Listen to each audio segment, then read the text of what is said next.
Bonsoir et merci de nous rejoindre pour cette émission. Nous vous emmenons aujourd'hui au Club Hippique de Maurice à Floréal, à la rencontre de quelques passionnés des chevaux. Ils pratiquent l'équitation sous la houlette de Sharouk Bundon Padou. Ces jeunes s'entraînent régulièrement afin de se perfectionner et de briller en compétition. Rencontre.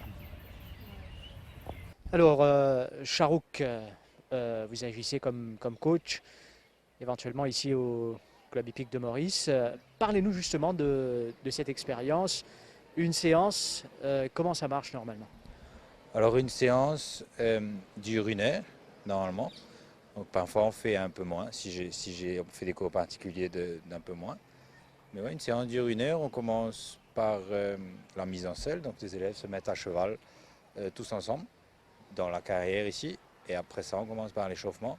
Et puis dépendant de si c'est un cours de saut d'obstacle ou de dressage, on adapte les exercices après dans la deuxième partie de la séance.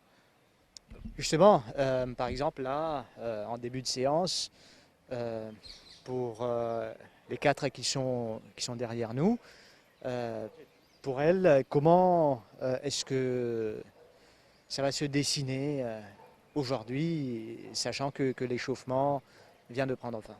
Alors là, elles ont fini le réchauffement, comme vous avez vu. L'idée, c'est d'échauffer les cavaliers et les chevaux, surtout les chevaux. Donc, on commence par les marcher. Après, on va progressivement vers le trot. L'idée, c'est d'étirer le cheval vers l'avant, vers le bas, comme vous avez pu voir. Et puis, on fait du galop aussi. Et l'idée de la détente, là, en début de séance, avant d'aller sauter, c'est de voir que le cheval répond bien à tout ce qu'on lui demande de faire. Donc, d'avancer, de freiner et de tourner. Idéalement, après, c'est tout ce qu'on va lui demander pour aller sauter. Apprendre à monter à cheval à la base, c'est comment? C'est technique, c'est compliqué. Ça dépend vraiment des gens, Rajiv. Il y a des gens, j'ai eu un élève il n'y a pas longtemps, au bout de la troisième séance, il sautait déjà des obstacles. Puis il y a des gens qui mettent un peu plus de temps. Je crois que plus on commence jeune, et plus facile c'est. Mais c'est assez technique. C'est c'est une question d'équilibre déjà au départ, trouver son équilibre. Et puis il faut avoir confiance en l'animal. Il y a pas mal de gens qui s'assoient sur le cheval et puis à partir du moment où le cheval bouge, ils paniquent. Mais on est là pour les rassurer et pour les aider à avancer tranquillement dans la progression. On vous a vu donner des instructions, surtout pour nous, de l'autre côté, on voit que c'est bon, mais vous, visiblement, vous êtes perfectionniste, vous regardez un peu tout. Ouais, l'idée c'est vraiment de faire progresser ces élèves-là. Pour elles, ça fait je crois 4-5 ans qu'elles montent, toutes ces filles-là. Euh, L'idée c'est que c'est des cavaliers qui font de la compétition, donc vraiment de les améliorer, de les perfectionner techniquement pour être performants en compétition après. Elles ont fait les dernières compétitions à la fin du mois d'avril, quand vous étiez là. Et, euh, et à partir de là, on a établi un plan de travail avec elles euh, pour caler un prochain concours au mois de juillet national et la semaine prochaine ici en interne, d'améliorer toutes ces choses qu'on a identifiées déjà au dernier concours. Combien d'heures ou de jours d'entraînement ça demande pour justement s'améliorer et aller en compétition? Ça dépend des cavaliers, ça dépend de leur disponibilité, des moyens financiers. Plus on s'entraîne, plus ça coûte cher. Mais euh, ouais, l'idéal, c'est tous les jours. J'ai Emma, qu'on peut voir avec le petit cheval B, là, avec le tapis rose, qui monte tous les jours, parce qu'elle a son poney à elle. Les autres filles montent 2 fois par semaine. 2 fois par semaine, c'est assez idéal pour les enfants à ce niveau-là. On peut avoir une séance d'obstacles et une séance de travail sur le plat où on travaille vraiment sur leur position, sur la façon de fonctionner avec le cheval pour après les aider à mieux sauter. Parce que Vous êtes là combien de fois par semaine? je suis là tous les jours, du lundi au samedi. On fait des cours le matin et l'après-midi. Le matin, 3 fois par semaine, j'ai les apprentis jockeys. Dans la matinée, puis des cours de dressage pour les adultes surtout. Les enfants sont à l'école. Après les après-midi, j'ai un mélange d'enfants et d'adultes. Début d'après-midi, les enfants, et puis je finis l'après-midi avec les adultes en général. On parle là de combien de personnes à peu près qui viennent s'entraîner ou qui souhaitent s'entraîner, même basique. Je ne sais pas, une centaine de personnes peut-être par semaine. Euh, mais il y a de tout. Comme je vous dis, il y a les apprentis jockeys, j'ai les enfants, certains enfants qui vraiment sont compétitifs. d'autres qui sont là pour le plaisir. Et puis dans des adultes, j'ai des adultes, pareil, très compétition qui montent depuis très longtemps. Et j'ai des adultes débutants aussi qui sont là pour leur plaisir. Donc on essaie de cater pour tout le monde. Comme pour d'autres disciplines, est-ce qu'il faut à la base, avant même de venir s'essayer, des qualités ou bien ça peut s'apprendre? Tout s'apprend. Moi je crois que tout s'apprend. Il y a des cavaliers qui sont un peu plus doués que d'autres. Mais je crois qu'avec du travail, on peut tous progresser. Après des qualités, je pense avoir un bon équilibre, ça aide. Être dans une bonne condition physique, ça aide aussi. Et voilà. Mais ouais, tout le monde peut progresser, chacun à son rythme. On laisse progresser les enfants, les adultes, tout le monde à leur rythme et puis on les amène vers leurs objectifs avec le temps. Et là, prochaine étape là pour les entraînements, ce sera quoi? Donc là, ils ont fini l'échauffement, elles marchent un peu. Et après, là, on va commencer à sauter. Commencer à sauter chez les obstacles isolés, donc un obstacle tout seul euh, petit, puis je vais monter progressivement en hauteur et puis élargir, on a des obstacles donc à un plan ou à deux plans là. Et après, elles vont enchaîner tout le parcours. J'ai 6 obstacles là aujourd'hui, donc l'idée c'est de préparer sur un obstacle et de mettre en pratique ce qu'on a fait sur un obstacle sur tout le reste du parcours. Allez, on vous laisse faire ça. On va certainement suivre ces jeunes-là avec vous et peut-être essayer de les avoir pour en parler après. Yes, merci.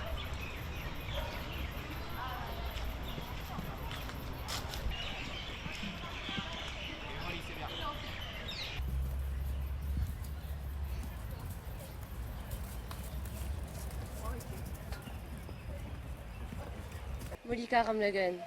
Alors, dites-nous depuis combien de temps vous vous entraînez et vous pratiquez cette discipline? Je pratique cette discipline depuis presque 5 ans, je pense. Donc, vous venez combien de fois par semaine ici? À peu près 2 ou 3 fois. Alors, généralement, une séance d'entraînement, pour vous, comment ça se passe? Racontez-nous. Alors, au début, c'est assez fatigant, mais on s'y plaît. C'est assez amusant et c'est très très divertissant. Vous avez eu l'occasion de participer également à des compétitions? Oui, oui, bah, je fais des compétitions MESEF et les compétitions qu'ils font au club en général. C'est des compétitions assez simples. Justement, quels sont les objectifs à venir, disons, pour les prochaines compétitions? Les prochaines compétitions, bah, j'essaierai de sauter plus haut et de passer de catégorie et d'éviter de tomber, bien sûr. Et ma copine. Alors, dites-nous, pareil pour vous, depuis combien de temps vous pratiquez? Je pratique ce sport depuis bientôt 9 ans. Oui. Et comment est-ce que vous avez eu un intérêt pour ce sport? Ben, depuis que je suis petite, j'adore les chevaux et j'allais tout le temps en course. Et ben, je trouve que les chevaux sont magnifiques. Et l'expérience, comment ça se passe? Vous aimez? Oui, j'adore. C'est toi une merveilleuse prof, Charouk. Et les compétitions? Ah, ça se passe très bien, mais on essaye toujours de faire de notre mieux et de gagner. Kenza Sengli. Donc, pareil pour vous, racontez-nous votre expérience, depuis combien de temps et comment ça se passe? Ça fait 5 ans que je monte et franchement je trouve ça super, c'est vraiment trop bien, j'aime bien et c'est vraiment génial. J'aurais pas pu vivre mieux. Et partenariat ou l'association avec le cheval que nous avons ici, comment ça marche? Alors ça, je sais pas trop. Non, je sais pas trop. Mais il faut quand même bien s'entendre avec le cheval, n'est-ce pas? Oui, bah pour ma part, quand je monte sur le cheval, je me sens en harmonie avec, direct. Et surtout, je connais bien les chevaux, j'aime beaucoup et je suis vraiment passionnée. Et vous allez en compétition avec le même cheval ou ça arrive à changer? Non, ça change, pour toutes les compétitions, ça change. On peut demander ou bien Charouk nous donne. Donc, vous arrivez quand même à vous adapter avec les techniques que vous apprenez ici. Oui, c'est ça. Alors, l'avenir, les objectifs, les autres compétitions, vous avez certainement pensé. Oui, bah, j'aimerais faire beaucoup de compétitions quand même, passer de niveau et devenir un niveau plus élevé. Mais voilà, juste bien faire les compétitions, etc. Et Sofia Carosa. Alors, Sophia, en association aujourd'hui avec Kowloon B. Et parlez-nous de votre expérience, pourquoi avoir choisi cette discipline? Alors, c'est deux familles. Toute ma famille a monté à cheval. Et j'ai toujours aimé les chevaux et voilà. Donc pour vous, les séances d'entraînement et même les compétitions, comment ça se passe? Ça se passe très bien. Il y a Charou qui nous accompagne un peu partout. Et c'est marré cool. Vous venez combien de fois par semaine monter? Deux fois, des fois trois. Voilà. Et toujours avec le même cheval ou vous changez aussi? Très souvent avec le même cheval. Très très souvent avec le même. Parlez-nous justement de Kaolunbe, ancien cheval de course. Oui, un ancien cheval de course. Il a un peu tout fait dans sa vie maintenant. Et c'est mon cheval de concours, spécialement de saut. Et voilà. Alors bonjour à tous, je m'appelle Yuri Koksinam, j'ai 14 ans et voilà. Vous pratiquez cette discipline depuis combien de temps? Alors je pratique l'équitation depuis mes 9 ans, ça fait 5 ans en février et ça m'a toujours plu parce que mon papa avant il montait à cheval, mon cousin aussi. Et, ma famille a toujours été dans l'équitation et ça m'a toujours plu. Et, voilà. Vous montez aujourd'hui City of Choice, c'est ça? Oui, c'est mon cheval en tiers de pension et que je monte du coup 2 fois par semaine. Et, voilà. Alors vous visez aussi les compétitions à venir?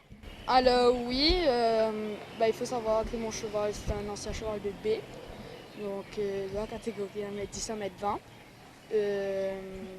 Que maintenant est âgé de 17 ans. Donc maintenant il avait une ancienne propriétaire, donc je l'ai repris en tiers pension comme je vous l'ai dit précédemment. Maintenant il fait des concours avec moi en E, c'est-à-dire dans la catégorie de 80-90 cm. Et notre objectif c'est de finir dans le podium le plus souvent possible et de faire le maximum de sans faute que l'on peut. Bonjour, je m'appelle Noam Marin, j'ai 16 ans. Je monte à cheval depuis l'âge de 5 ans et ça a toujours été dans ma famille. Mon papa qui a été jockey et ma maman qui a aussi monté à cheval, donc ça passe de génération en génération. Alors ça se comprend, donc c'est une histoire de famille chez vous et l'équitation, vraiment à la base, comment est-ce que vous êtes préparé techniquement, comment ça marche? Donc techniquement, depuis toute petite, mon papa ne voulait pas imposer le sport sur nous. Et sans rien nous dire, nous qui lui a dit que nous, on voulait monter à cheval. Et ça c'est pratique. Si vous voulez bien améliorer et faire des hautes catégories, le plus que tu montes, le plus que tu améliores de plus en plus vite. Par exemple, moi je monte 4 à 5 fois par semaine. Un cheval doit être monté maximum 6 fois par semaine. Donc vous adorez faire ça, je pense. Oui, c'est mon sport et voilà. Bonjour, moi c'est Eva Marin, j'ai 14 ans et ça fait 10 ans que je monte à cheval. Donc vous faites ça depuis, vous l'avez dit, très longtemps. Parlez-nous de votre expérience. Ça a été long, il y avait beaucoup de ups and downs, mais là ça vient bien. Nice. Je pense que apprendre déjà à la base, c'est un processus qui demande du temps et beaucoup de technique, n'est-ce pas? Oui, beaucoup. Ouais. Alors, quels sont les objectifs pour vous, compétition entre autres? En ce moment, je ne sais pas trop, mais je ne sais pas trop en ce moment. Donc c'est plus pour le fun pour le moment. Ouais, beaucoup plus pour le fun. Applaudissements pour la mascotte. Un choix pour le moins inédit pour la mascotte des 11e Jeux de la CJSOI. Il s'agit de Joy, le partenaire indissociable de la ventriloque Sarah Thévenot, récente vainqueur du concours Zénès Montrer de Talent. Je suis vraiment très honorée parce que c'est pas quelque chose qui se passe tous les jours et c'est vraiment une grande fierté de pouvoir représenter les jeunes aujourd'hui parce que c'est très important le sport maintenant et c'est une grande joie de pouvoir avoir la mascotte surtout. On n'a jamais vu une ventriloque être représenté comme ça à un événement sportif. Ben, C'est une première. je pense que oui, c'est une première. Il faudra regarder comme notre ministre nous l'a dit, mais je pense pas qu'il y ait eu avant ça. Donc vraiment, je suis fière. Un petit mot de la part de Joy? On souhaite tout le bonheur aux jeunes. Hein. C'est tout? Quoi, c'est tout? Ok. Alors les jeunes ont plein de talent, il faut pas le cacher, hein, parce que c'est important le sport, et voilà. Mais Joy, tu es devenue une vedette maintenant.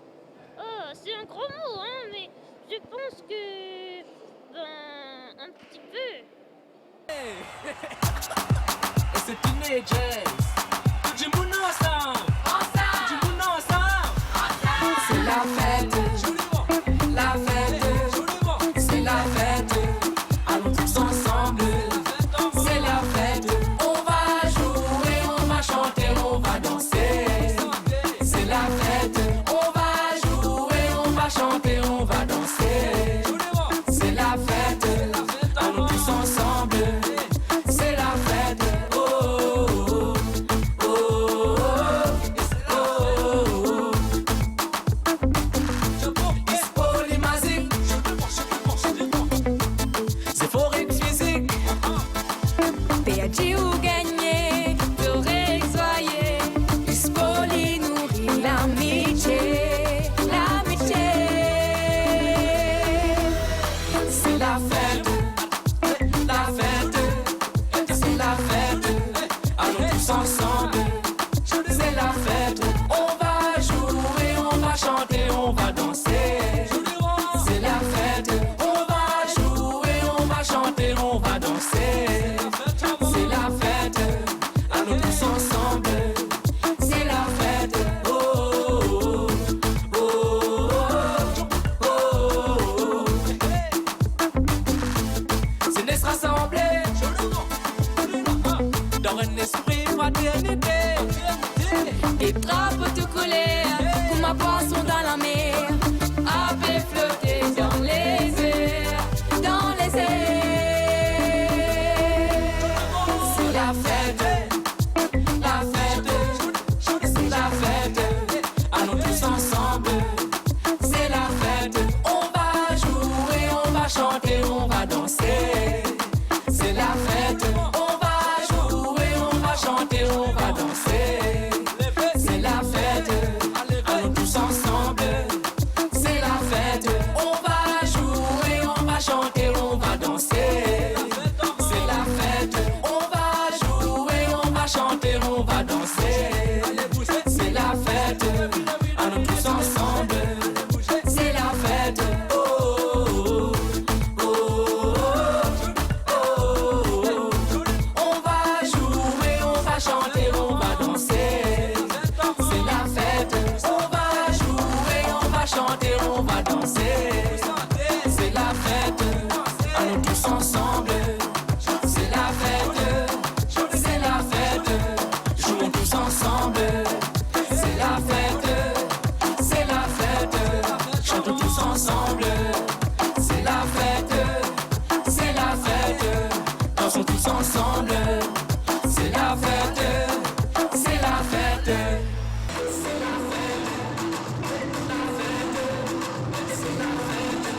Allons tous ensemble. C'est la fête. On va jouer, on va chanter, on va danser. C'est la fête, titre de la chanson officielle des Jeux, qui est le produit d'un partenariat entre Gérard Louis et le groupe Tinediez. Enfin, avec beaucoup de travail, mon sentiment est un peu soulagé. Et moi, je suis content que nous réussissions à marcher un peu type d'un projet comme ça.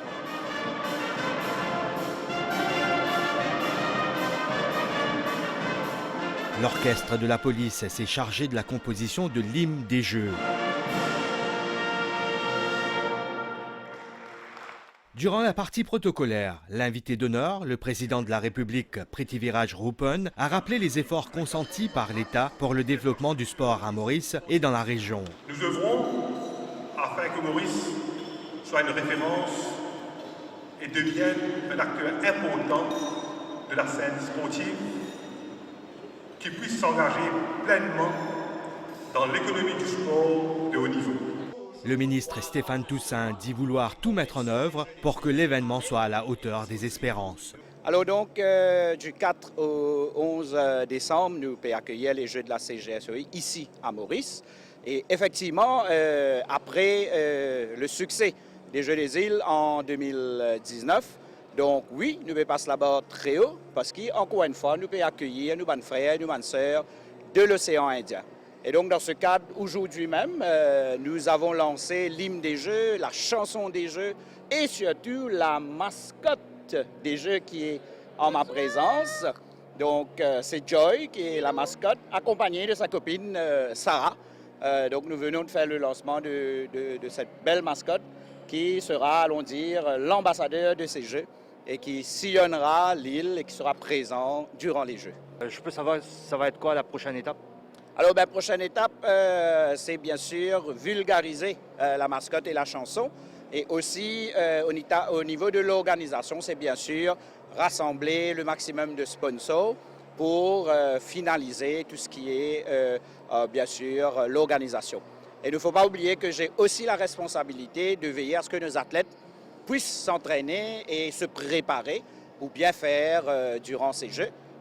Donc nous avons un calendrier bien chargé jusqu'à décembre, il y aura beaucoup de boulot et tout ce que je souhaite, c'est que la population de la République de Maurice se rallie derrière ces Jeux, se rallie derrière Joy, notre sympathique mascotte. Et je pense que c'est la première fois que vous, les amis de la presse, aidez-moi dessus, hein, j'ai essayé de chercher. Donc je pense que c'est la première fois qu'il y a une mascotte qui parle. Et quand je dis qu'il parle, parfois il faut l'attacher pour qu'il ne parle pas parce que sinon ça ne s'arrête jamais. Déjà, il faut dire que Sarah et Joy sont les grands gagnants d'une édition de Jeunesse Montrer tout talent que le ministère avait organisée. Et oui, nous passons à une autre étape et on espère que ce que nous lançons aujourd'hui dans la République de Maurice va se répercuter sur le monde et que d'autres pays, dans le cadre de d'autres jeux ou de compétitions, vont innover avec des mascottes parlantes. Bien sûr, sur les sites, on aura comme si la mascotte grandeur nature, ça ne va pas être pareil, là. Non, ben, sur le site, ce sera Joy. Et ce sera Joy. Il veut être partout. Je ne sais pas comment il va faire. Il veut être partout parce qu'il a toujours des messages très importants à passer à la jeunesse de la République de Maurice. C'est d'abord et avant tout une mascotte pour les jeunes. Pas les jeunes, pour les jeunes. Et les jeunes comme nous aussi, bien sûr. Initialement prévus en juillet 2021, les 11e Jeux de la CGSOI se tiendront à Maurice du 4 au 11 décembre de cette année. 11 disciplines sportives et 3 concours culturels sont au programme pour les jeunes de 14 à 17 ans. Environ 2000 participants sont attendus venant de 7 îles de l'océan Indien.